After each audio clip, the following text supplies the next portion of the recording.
নারী জাতির ছলনায় পড়ে মানুষ কিভাবে ধ্বংস হয়ে যায়।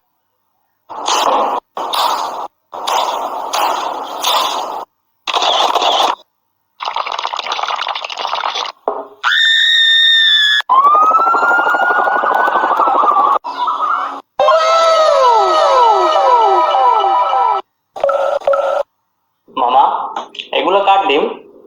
এগুলো আমার ডিম। ও, আমার তো মুরগির ডিম লাগবে।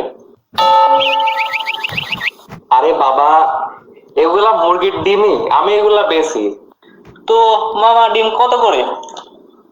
মামা ডিম 11 টাকা পিস। বলেন কি, পাশের দোকানে না 10 টাকা পিস? আরে মামা, ওর মুরগির তো চরিত্র খারাপ। হ্যাঁ, পরীক্ষা খুব ভালো হয়েছে, কিন্তু কথা হলো এবার যদি পাস করি নৌকায় ভোট দিবে ইনশাল্লাহ।